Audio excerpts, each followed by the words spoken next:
아멘. 오늘 우리에게 주신 말씀은 사도행전 23장 1절에서 11절까지 말씀을 보도록 하겠습니다. 지난주에 의해서 계속 이어서 사도행전 23장 우리말 성경 신약성경 164면 165면 정도가 되겠습니다. 23장 1절부터 11절까지 말씀 교독합니다. 제가 1절 보겠습니다.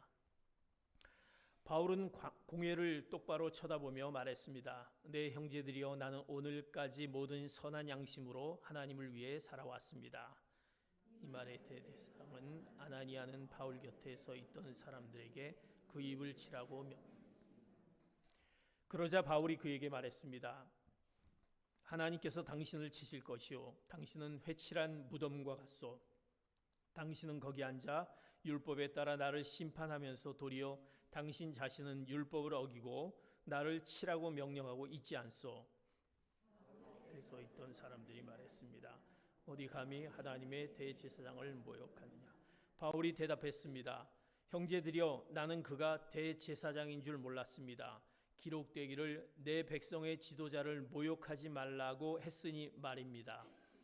그때 바울은 모인 사람들 가운데 일부가 사두개파고 다른 일부는 바리새파임을 알고 공회에서 크게 외쳤습니다. 내 형제들이여, 나는 바리새파 사람이며 바리새파 사람의 아들입니다.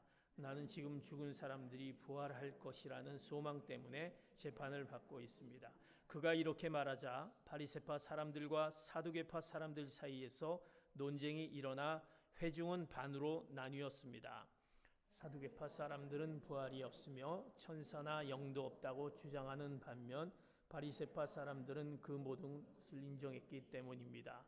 그래서 큰 소동이 일어났습니다. 바리새파 율법학자 몇몇이 일어나 격렬하게 논쟁하며 말했습니다. 우리가 보니 이 사람은 잘못이 없어. 혹시 영이나 천사가 그에게 한 것이라면 어쩌겠소? 논쟁이 점점 커지자 천부장은 바울이 그들에게 찢겨 죽지 않을까 염려해 군인더러 데려가 바울을 그들 병영 안으로 데려가라고 11절 봅니다. 그날 밤 주께서 바울 곁에 서서 말씀하셨습니다. 담대하여라. 내가 예루살렘에서 나를 증거한 것 같이 로마에서도 나를 증거해야 할 것이다. 아멘. 우린 계속 사도 바울의 그리스도의 담대한 증인인 사도 바울의 복음 증거의 그 놀라운 그 증거자 바울에 대한 얘기를 하면서 바울이 어떻게 그리스도의 담대한 증인자가 될 수 있었는지 계속 말씀을 우리가 보고 있습니다. 지난주에는 바울의 그 간증을 통해서 우리 믿는 자들이 간증이 믿지 않는 자들에게 필요합니다. 그러기에 우리가 그 간증을 해야 되는데 어떤 간증을 해야 됩니까? 하나님을 만난 체험적 간증이 필요하다라고 그랬습니다. 내가 만난 하나님, 그분을 전한 간증이 필요하다. 그리고 하나님의 말씀에 근거한 그 계시적 그 간증이 우리에게 필요하다. 하나님이 우리에게 말씀해 주신, 하나님이 우리에게 말씀으로 나타나신 그 말씀에 근거한 간증이 필요합니다. 더불어 우리는 하나님을 만났고 하나님의 말씀 가운데 우리가 주어졌기에 이제 그 만난 하나님을 전하는 적용적 간증이 필요하다고 하였습니다. 우리가 하나님을 전하지 않는다면, 내가 만난 하나님 또 나에게 말씀해 주신 그 말씀, 그 하나님을 전하지 않는다고 한다면 우리가 어떻게 그리스도의 담대한 증인이 되겠습니까? 사랑하는 성도 여러분, 우리의 만난, 우리에게 찾아오신 그 하나님을 전하는 귀한 여러분의 그리스도의 담대한 증인이 되시기를 축복합니다. 바울은 계속 오늘 이어서 바울은 어떠한 삶을 살았는지, 오늘 제목이 복음의 삶을 살다. 바울, 그는 복음의 삶을 살았습니다. 그리스도의 담대한 증인, 또 증인자의 삶, 그리스도를 전하는 자의 삶을 살았던 것을 보게 됩니다. 스트레스를 연구하는 학자들이 이렇게 얘기합니다. 우리 가운데, 우리 인생을 살아가면서 얼마나 많은 스트레스가 우리 가운데 있습니까? 아마 지금도 그 스트레스 가운데 혹시 지금도 이 머리가 골치 아파하는 성도님들 있을 줄 믿습니다. 그 스트레스에 받고 있는 자들의 그 증상들이 이렇게 나타난다고 합니다. 내 삶 가운데 나타납니다. 혹시 내가 이런 스트레스를 받고 있지 않느냐, 이런 증상들이 나타납니다. 그 증상 가운데 하나는 이런 증상입니다. 의사를 결정하는데 뭔가 결정하는데 어려움이 있다라는 것입니다. 스트레스가 있으면 내가 뭔가 결정하지 못하는 그런 의사결정에 어려움이 있습니다. 그래서 뭘 해야 되는데 이거 하면 맞까? 이거 하면 맞을까? 저거 하면 맞을까? 마치 우리가 집안에서 TV를 봐야 되는데 내가 무슨 TV를 볼까 하면서 계속 TV를 누르면서 그것을 결정하지 못하는 것, 이것도 우리의 스트레스의 일종 중에 하나의 증상으로 나타난다고 합니다. 또 이런 것이 있습니다. 지나친 공상이 우리 가운데 너무나도 많이 있습니다. 우리가 잠을 자는데 꿈을 꾸는 것이 아니라 이렇게 그런 공상 가운데, 많은 공상 가운데 있어서 왜 이렇게 숙면을 취하지 못할까? 또 뭔가 어느 순간에 내가 멍하게 있는 그 모습 가운데, 이것도 스트레스의 증상이다라고 합니다. 스트레스를 많이 받으면 또 이런 증상이 나타납니다. 카페인의 음료를 많이 먹는 증가가 횟수되고, 술과 담배를 또 이렇게 먹게 된다고 합니다. 또 우리가 대화를 이렇게 하면, 사람들과의 또 대화를 나눈 중에 그 대화에 집중하는 것이 아니라 대화의 어떤 내용보다 다른 생각을 한다라는 것입니다. 그 대화의 내용을, 그 사람의 내용을 듣는 것이 아니라 얘기를 들으면서 다른 생각을 하는 것, 이것도 스트레스의 하나의 증상이다라고 합니다. 또 스트레스가 많으면 또 질병에 대한 두려움이 있습니다. 나에게 이 질병이, 내 왜 심장이 이렇게 두근두근하지? 왜 이렇게 뛰지? 내 왜 이렇게 자꾸 기운이 없지? 하면서 질병에 대한 두려움 가운데 늘 있다고 합니다. 그러면서 나에게 혹시 그 불치병이 있는 것이 아닌가? 이런 어떤 질병에 대한 두려움이 있습니다. 또 하나의 스트레스 증상은 쉽게 화를 냅니다. 왜 이렇게 화를 내는지 별거 아닌 것 같고 막 화가 납니다. 예? 마땅히 화를 내지 않아도 될 일을 그저 화를 냅니다. 무절제한 그 폭발이 된다라는 것입니다. 또 어떤 것? 과대망상입니다. 다른 사람을 믿지 못합니다. 관계에 어려움이 있습니다. 늘 의심입니다. 저거 맞을까? 이거 맞는 얘기야? 늘 의심 가운데 있다라는 것입니다. 또 더 나아가서는 현실을 회피하고 싶습니다. 지금 살아가는 거 너무나 힘들고 어려워. 이 세상 살기 어려워. 그냥 어느 순간에 그냥 갑자기 사라졌으면 좋겠어. 그러면서 그냥 내가 사라질 수 없으니까 무슨 전쟁이라도 나갔고 말이야. 뭐 이런 생각들, 뭔가 현실을 탈피하고 싶은 그런 생각들.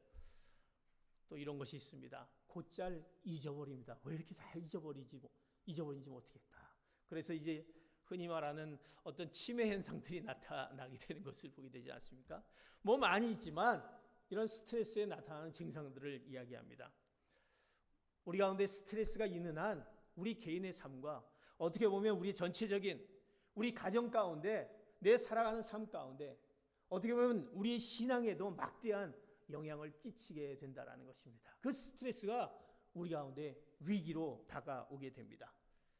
자, 그렇다면 이 스트레스를 가져다주는 어떤 그 가장 보편적인 원인이 뭘까? 뭐 여러 가지 원인이 있겠죠. 근데 그것 중에 하나가 바로 우리 가운데 내가 의도하지 않았던, 또 내가 좋은 의도로 시작했던 어떤 그것의 실수로 인해서, 왜 그것이 실수로 또 실패로 갈까? 이런 것들의 원인이 아닐까 싶습니다. 나는 그것을 좋은 의도로 했는데, 잘 해보려고 했는데, 그런 의도가 아니었는데 왜 이것이 실패로 다가올까? 이것이 아닐까 싶습니다. 그래서 우리는 극심한 스트레스가 우리 가운데 오게 되는 것을 보게 됩니다. 아마 모든 사람들에게 이 실수는 할 수 없는 사람이 없을 정도로 그 실수와 실패 가운데 있는 것을 보게 됩니다. 오늘 본문에 그리스도의 담대한 증인 사도 바울입니다. 이 사도 바울이 오늘 그에게 스트레스가 찾아오게 됩니다. 실수가 그에게 오게 되는 것을 보게 됩니다. 실수를 하게 될 모든 사람이 하게 되는데 사도 바울에게 실수가 그에게 찾아오게 됩니다. 그럴 때 그 가운데 사도 바울은 우리 오늘 본문의 제목대로 복음의 삶을 산 사람이었습니다. 복음의 삶을 산 사람, 그리스도의 담대한 증인, 그에게 실수가 찾아오게 됩니다. 그러나 그가 찾아왔을 때 그의 곁에 누가 계셨는지, 오늘 그의 곁에 바로 하나님이 계셨던 것을 보게 됩니다. 그러면서 그에게 찾아온 하나님은 어떤 하나님이신지, 우리 실수 가운데 있을 때 우리에게 찾아오신 그 하나님을 오늘 발견되는 것을 보게 됩니다. 먼저 사도 바울의 실수를 오늘 본문 말씀에 이렇게 얘기합니다. 오늘 천부장이요, 이 유대 사람들이 사도 바울을 이제 고소를 하게 됩니다. 왜 사도 바울을 고소했는지, 그를 이제 유대 공회를 소집하고 뭐 때문에 사도 바울이 이렇게 고소를 당하는지, 그거에 대해서 공회 소집한 데서 얘기하라고 얘기합니다. 이제 사도 바울은 그 공회 자리에 서게 되는데, 서게 되면서 이런 얘기를 하게 됩니다. 사도행전 23장 1절의 말씀 같이 봅니다. 시작. 바울은 공회를 똑바로 쳐다보며 말했습니다. 내 형제들이여, 나는 오늘까지 모든 선한 양심으로 하나님을 위해 살아왔습니다. 오늘요, 바울은요, 바로 오늘 이 복음의 삶을 산 바울은 이제 공회에서 바로 그가 왜 고소를 당했는지 이것을 이제 얘기하는데, 바울은 이렇게 얘기합니다. 내 형제들은 나는 오늘까지 모든 선한 양심으로 하나님을 위해 살아왔다. 어떻게 보면 공회라는 것은 이 사내들인 의원, 이 사내들인 공회는 지금 얘기하면 국회라고 생각하면 되겠습니다. 아주 중요한 자리입니다. 이곳에서 내가 어떻게 살아왔는지라는 부분들을 얘기할, 아니 어떻게 보면 그 가운데 귀한 이 사도 바울이 이 가운데 공회에 서서 내가 복음을 전할 기회가 주어졌는지 모르겠다라는 것입니다. 그 자리에서 바울은 이렇게 얘기합니다. 나는 하나님을 섬기는 데 있어서 내 신앙적으로 아무 문제가 없다. 양심적으로 선한 양심을 가지고 하나님 위해 살아왔다라고 이렇게 얘기합니다.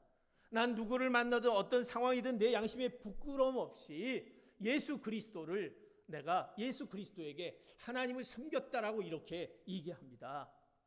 그때 오늘 대제사장이 그 옆에서 사도 바울이 무슨 얘기를 하고 있는 거야? 무슨 망언을 하고 있는 거야? 이것은 신성 모독이다라고 하면서 그 옆에 있는 사람에게 사도 바울의 뺨을 치라고 얘기합니다. 입을 치라고 명령을 하게 됩니다.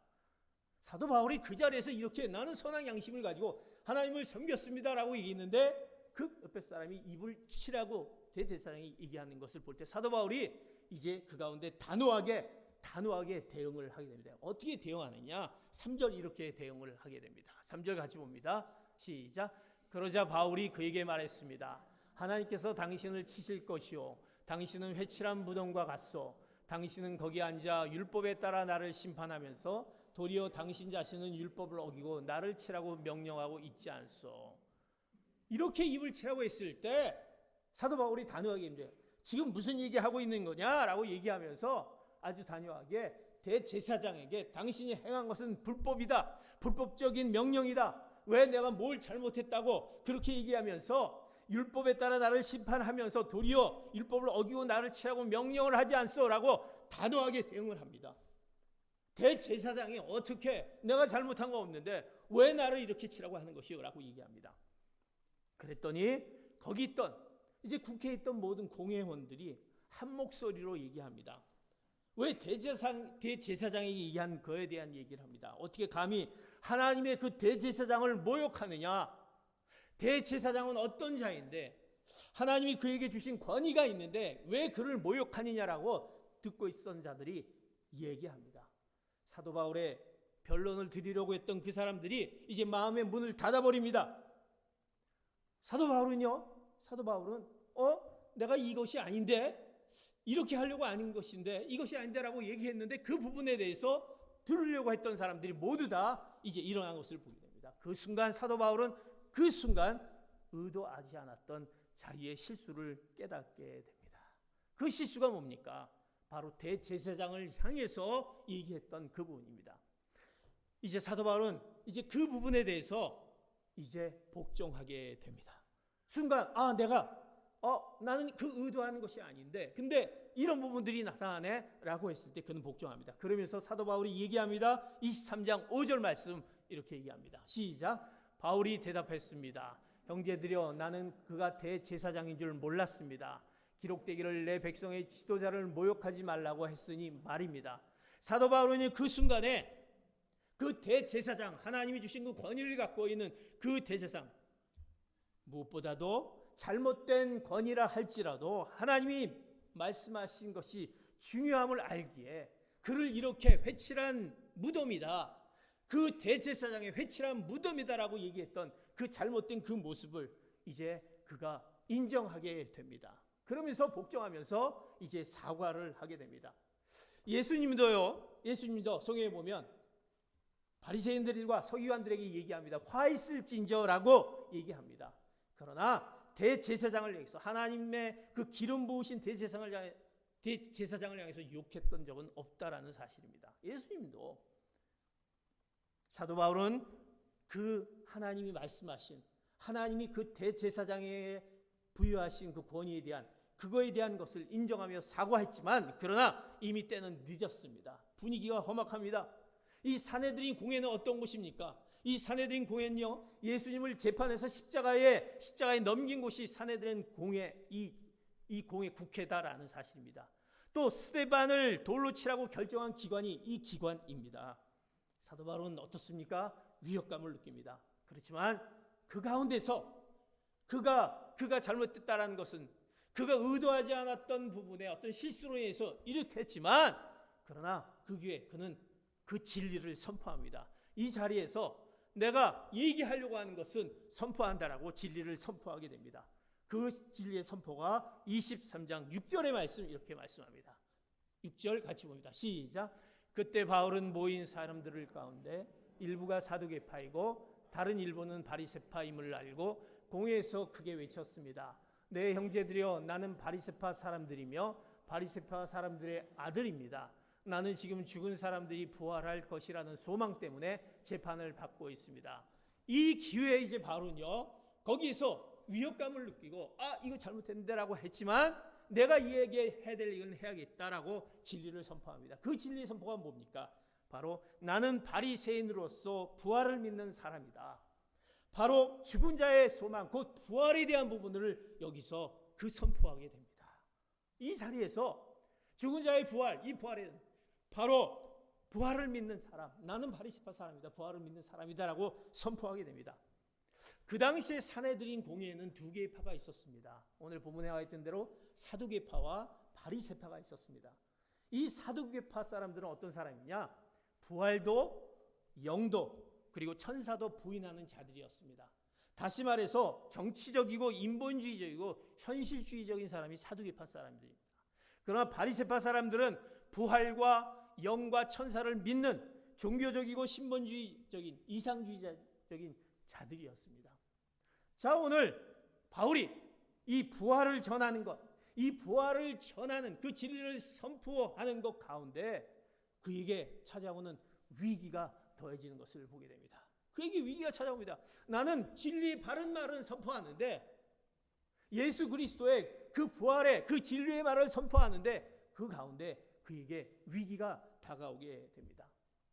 그런데 이제 나는 부활을 믿는다라고 얘기했던 사도 바울의 그 부활을 믿는 바리새파인들과 사두개파인들이 서로 이제 논쟁이 일어나게 됩니다. 그런데 그 부활을 믿는 바리새파 사람들이 이제 가만히 보니까 내가 부활을 믿는다라는 사도 바울의 얘기를 듣고 이제 얘기합니다. 우리가 가만히 들어보니까 저 사람은 별로 죄가 없다라고 얘기합니다. 뭐 바울이 마음에 들어서 그런 것이 아니라 자기들이 주장한 것이 옳다라고 얘기하니까 죄가 없다라고 얘기합니다. 사랑하는 성도 여러분, 진리를 선포하지만 그 가운데 위기가 다가오게 됩니다.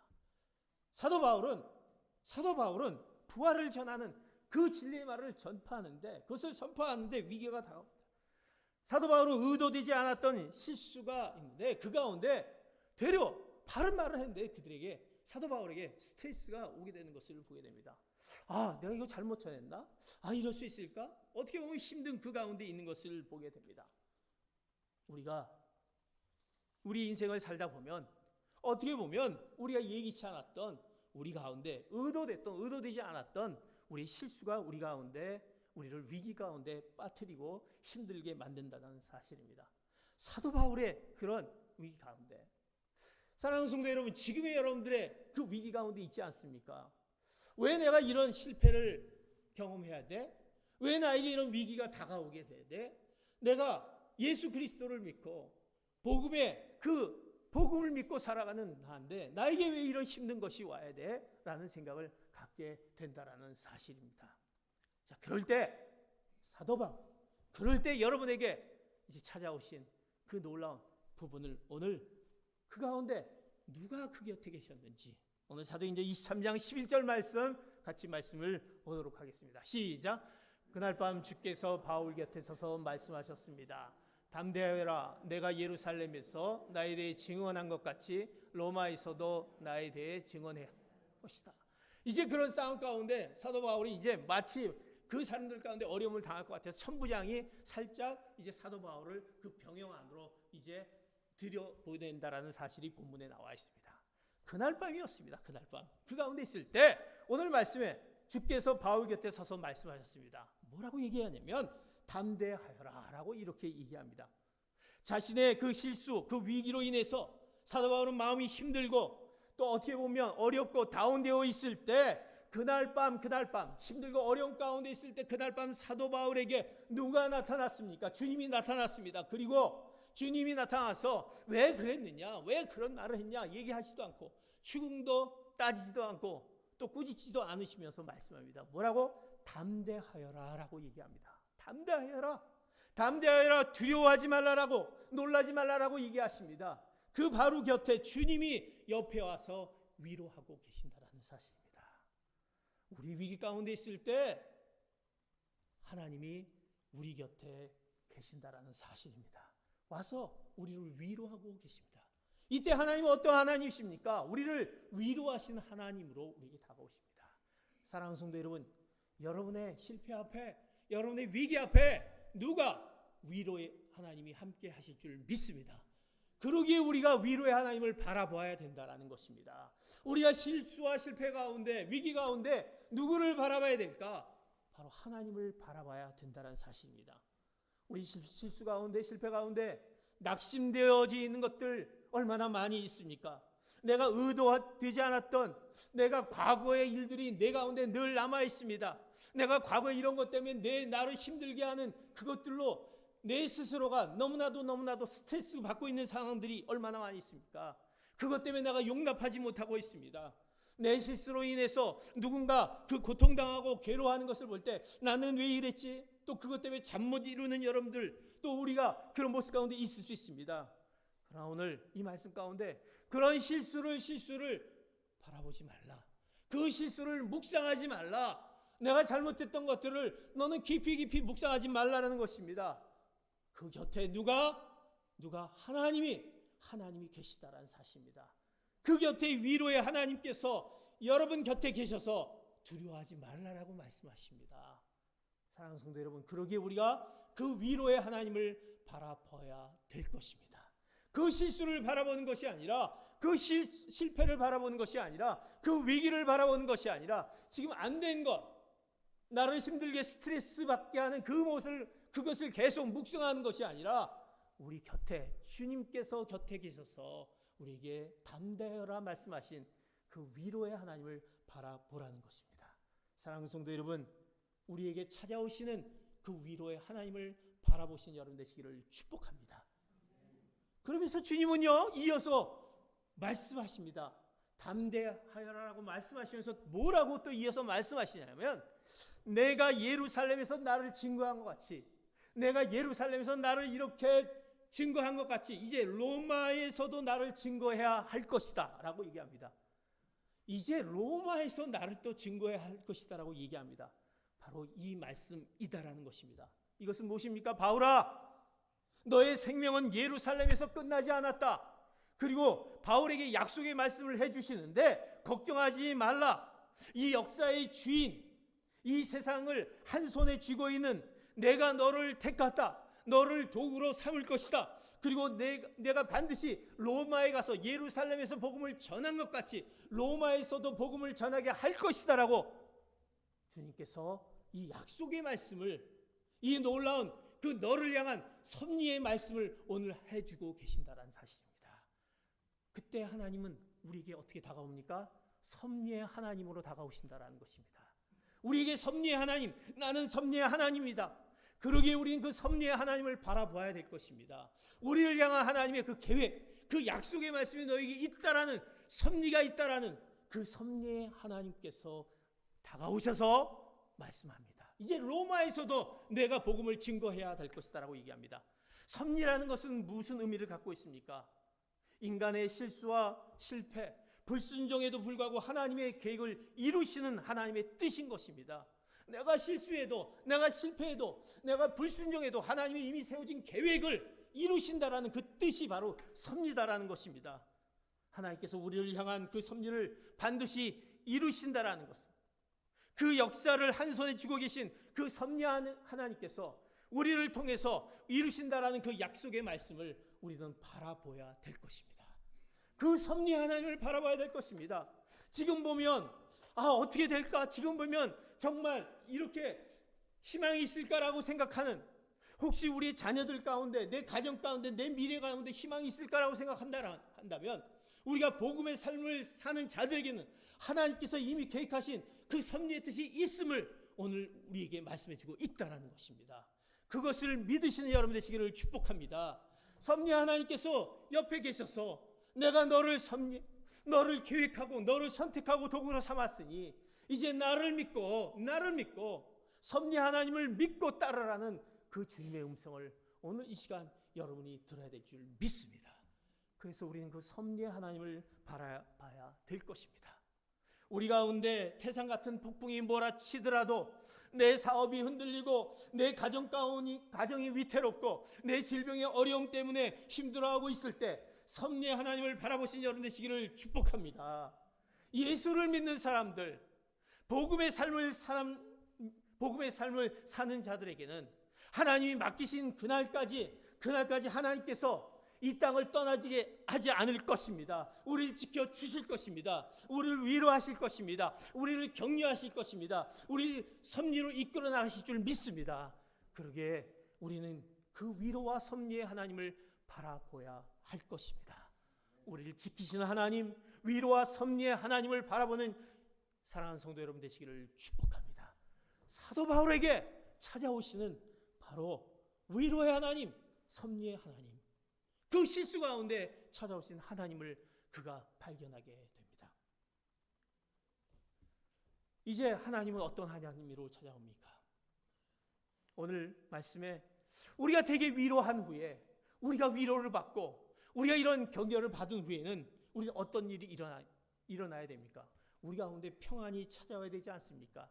우리의 환경이 바꿔져야 되지 않습니까? 우리를 위로해 줬으니까 또 우리를 또 섭리하신 하나님께 우리가 이제 평안이 찾아오고 우리 가운데 환경이 바뀌어져야 되지 않습니까? 그런데 오늘 주님의 위로와 섭리가 있던 또 그 다음날 오늘 사도 바울에게 어떤 일들이 찾아옵니까? 오늘 사도행전 23장 12절 13절 말씀 이렇게 말씀합니다. 같이 봅니다. 시작. 이튿날 아침 유대 사람들이 음모를 꾸미고 바울을 죽일 때까지 먹지도 마시지도 않겠다고 맹세했습니다. 이러한 음모에 40명이 넘는 남자들이 가담했습니다. 아니, 평안이 찾아와야 되는데, 위로가 찾아와야 되는데 사도 바울에게 또 뭐가 찾아옵니까? 심한 고난이 찾아오게 됩니다. 어떤 고난이냐면 사도 바울을 죽이겠다라고 하는, 사도 바울을 죽이지 전까지는 내가 먹지도 마시지도 않겠다라는 특공대원 40명이 이제 나타나게 됩니다. 그들이 나타나서요, 이제 오늘 본문에 이어져서 나오게 됩니다.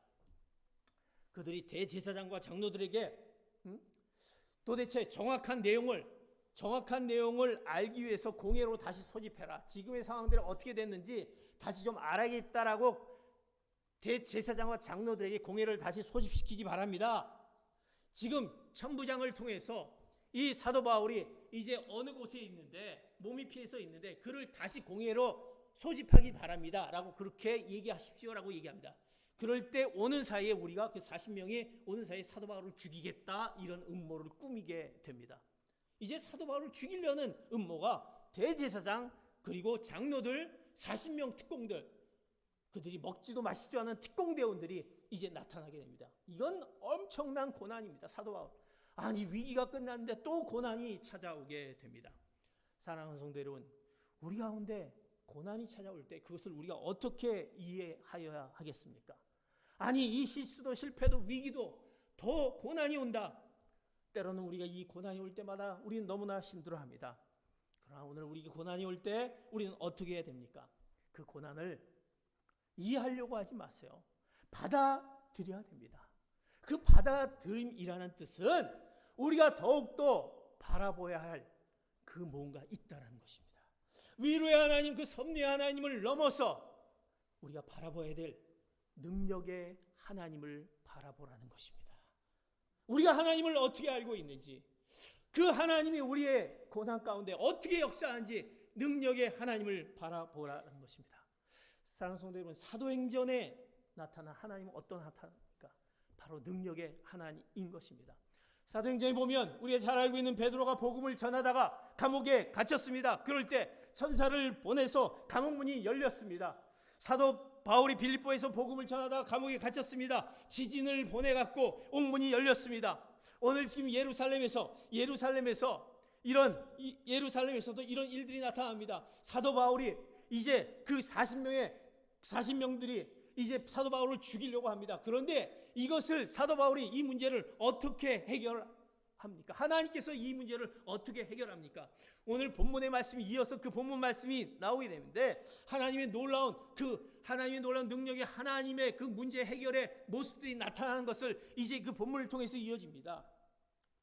그 능력의 하나님은 주권자 하나님, 우리의 모든 것을 주권하시는 그 주권자 능력의 하나님께서 이제 어떻게 이 일들을 해결해 가시는지 사도행전 23장 16절의 말씀 이렇게 말씀합니다. 시작. 그런데 바울의 조카가 이 임무에 대해 듣고 병영으로 들어가서 바울에게 말해 주었습니다. 17절 같이 이어서 보겠습니다. 시작. 그러자 바울은 백부장 한 사람을 불러 말했습니다. 이 청년을 천부장께 데려다 주시오. 천부장께 전할 말이 있답니다. 오늘 하나님께서 이 문제를 어떻게 해주냐? 오늘 바울의 조카가 있습니다. 오늘 성경에는 그 조카의 이름이 나오지 않습니다. 그 조카가 오늘 어떻게 이 음모에 대해 병영으로 들어가서 바울에게 말해 주었다라고 얘기합니다. 그 병영에 있는 바울에게 이 조카가 말해 주었다라고 얘기합니다. 사랑하는 성도 여러분, 좀 이상하지 않습니까? 아니, 어떻게 그 조카, 이름이 나와진 조카가 그 안에 몰래 감추어놓은 그 바울에게 갈 수 있을까? 이 내용들은 사실은요, 비밀리에 진행된 사건이었다라는 것입니다. 그리고 그곳에 어떻게 철통같이 막고 있는 그 바울을 지키고 있는 그곳을 지나서 어떻게 이 사실을 그 조카가 바울에게 이 조카가 그 음모를 듣고 바울에게 알려줄 수 있을까라는 우리가 질문을 던지게 됩니다. 하나님의 그 문제 해결하는 방법들을 보십시오. 그 상황을 우리가 전혀 예기치 못한, 상상하지 못한 것을 만들어 가십니다. 또 이어서 얘기합니다. 바울이 백부장을 부릅니다. 그래서 백부장을 불러서 이 청년을 천부장에게 데려다 주라고 얘기합니다. 바울은 죄인 아닙니까? 그런데 죄인 바울이 백부장을 부를 수 있다라는 것, 그리고 천부장에게 이 청년을 데려다 달라고 했다라는 것, 이것도 좀 이해가 되지 않지 않습니까? 어떻게 그럴 수 있을까? 말이 되지 않는다라는 부분입니다. 백부장과 천부장이라는 것은 우리가 잘 알고 있는 대로 천부장은 1000명의 부하들을 거느리고 있다. 백부장은 100명의 부하를 거느리고 있다. 이렇게 쉽게 생각하면 됩니다. 백부장이 이 조카의 말을 어떻게 믿고 이게 사실이 아닌지 어떻게 압니까? 그런데 어떻게 이 말을 듣고 천부장한테 가서 이 얘기를 할 수 있겠냐라는 사실입니다. 잘못하면 그가 죽임을 당할 수 있습니다. 하나님은요, 사도 바울의 안전을 위해서 하나님께서 그 상황을 바꿔가며 사람을 감동시키면서 바로 그 사도 바울을 구해내는 하나님의 철저한 그 준비의 작업과 진행되는 것을 보게 됩니다. 그런데 더욱더 신기한 것은 이제 이 천부장에게 데려진 청년이 천부장에게 말을 합니다. 이러한 음모들, 바울을 죽이려고 하는 음모에 대해서 말을 하는데 그 천부장이 청년의 말을 이렇게 듣습니다. 사도행전 23장 20절, 22절 같이 이어집니다. 시작. 그 청년이 말했습니다. 유대 사람들이 바울에 대해 더 정확하게 알아보고 싶다는 핑계로 내일 공회로 그를 데리고 나오도록 천부장께 부탁하고자 합의했습니다. 그들의 말을 들어주시면 안 됩니다.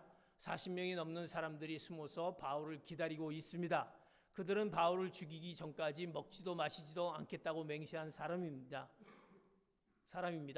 오늘 22절 시작. 천부장은 청년을 보내면서 내가 이렇게 보고했다. 아무에게도 말하지 마라 라고 당부했습니다.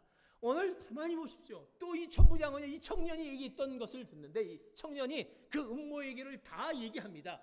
이러한 음모가 있습니다. 그런데 이 천부장이 그 음모 얘기를 듣고 믿었다라는 사실입니다. 너무나도 좀 말이 안 되는 거 아닙니까?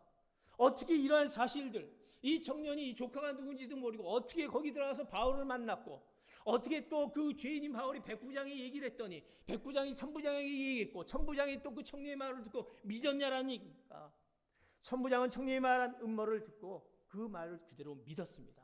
그리고 더 정말 우리가 질문되어진 것은 그 청년에게 얘기합니다. 아무도 말하지 말라. 지금 이런 얘기를 아무도 말하지 말라고 얘기합니다. 그러면서 이제 성경에 이어져 나옵니다. 이 천부장이 이제 사도 바울을 이제 다른 법정으로 이동하는 가운데 그 호의를 470명이라는 그 호의를 그곳에 붙입니다. 40명. 매복되어 있는 40명에 몇 배 된 470명을 붙입니다. 그 470명이 성경에 이렇게 나옵니다. 창병 200명, 보병 200명, 기병 70명. 이 470명을 붙여서 사도 바울을 호위해서 바로 그 다음 법정 가이사랴로 보냈다라는 사실입니다. 오늘 이 성경 말씀을 보면서 어떻게 이런 일들이 일어날 수 있을까? 이것은 능력의 하나님, 우리의 주권자 하나님만이 하실 수 있는 놀라운 기적의 사건이다라는 사실입니다. 사랑하는 성도 여러분, 우리가 그 하나님이 우리 옆에 계시다라는 것입니다. 그 하나님이 우리 가운데 있기에 이제 우리는 믿어야 될 하나님, 그 능력의 하나님을 우리가 바라봐야 된다라는 사실입니다. 이것은 하나님의 놀라운 그 주권자 하나님의 능력의 하나님의 행하심입니다. 사도 바울을 안전하게 인도 보호하신 주권자 하나님의 능력이 나타나고 있습니다. 그러기에 우리는 능력의 하나님을 바라볼 수 있는 여러분 되시기를 축복합니다. 그 능력의 하나님이 우리 가운데 있다는 것입니다. 우리가 정말 할 수 없는 그 모든 것들을 이루시는 하나님의 그 구체적인 과정 가운데 그 역사하심의 그 능력의 하나님의 그 모습을 보십시오. 우리 곁에서 우리를 돕고 계시는 사실, 그 능력의 하나님을 믿으십니까? 그 하나님이 우리 가운데 있다는 것을 여러분들이 믿으십니까? 그 능력의 하나님이 옆에 계셔서 우리에게 말씀하고 있다는 사실입니다. 그런데 우리는 우리가 믿고 있는 하나님을 너무나 나약하게 생각하고 있지 않습니까? 우리가 믿고 있는 능력의 하나님, 그런데 우리는 내가 믿고 있는 그 누구, 내가 믿고 있는 그 어떤 사람, 내가 믿고 있는 어떤 재물, 내가 믿고 있는 어떤 돈, 내가 믿고 있는 어떤 명예, 내가 믿고 있는 어떤 그 환경, 내가 믿고 있는 어떤 배경, 이것이 마치 힘이 없으신 하나님,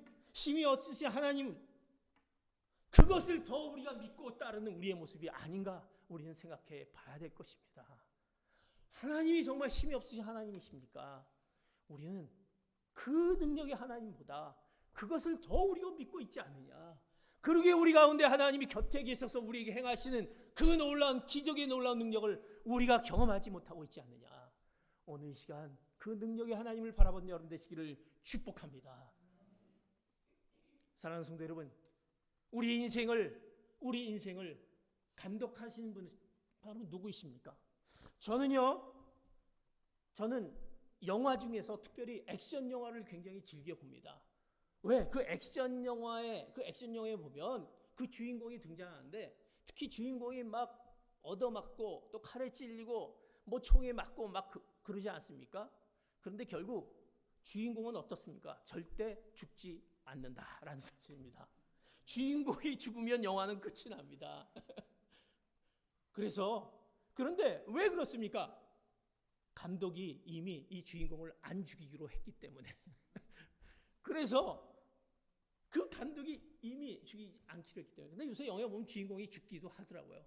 그러나 어쨌든 간에 분명히 그 주인공은 죽지 않는다는 사실입니다. 사랑하는 성도 여러분, 우리 인생의 감독이 누구입니까? 우리가 아닙니다. 그 인생의 감독은 누구? 하나님이시다라는 것입니다. 그 모든 것, 하나님께서 우리의 모든 인생의 감독이십니다. 우리의 모든 것을 끌고 나가실 분이 하나님이시다라는 것입니다. 우리도 붙잡고 계십니다. 왜 스트레스를 받고 계십니까? 왜 실패 가운데 그것에 왜 눌려 있습니까? 왜 위기 가운데 빠지지 못하고 있습니까? 왜 우리 고난 가운데 헤어나지 못하고 있습니까? 오늘 이 시간 우리에게 말씀해 주신 복음의 그 삶을 사는 자에게, 우리에게 찾아오신 위로의 하나님, 우리의 섭리 하나님, 능력의 하나님을 바라보는 여러분 되시기를 축복합니다. 그렇다면 우리는 분명히 우리 가운데 평안과 기쁨, 우리가 하나님의 복음을 담대히 증거할 수 있는 그런 놀라운 증인자의 삶을 살게 될 것입니다.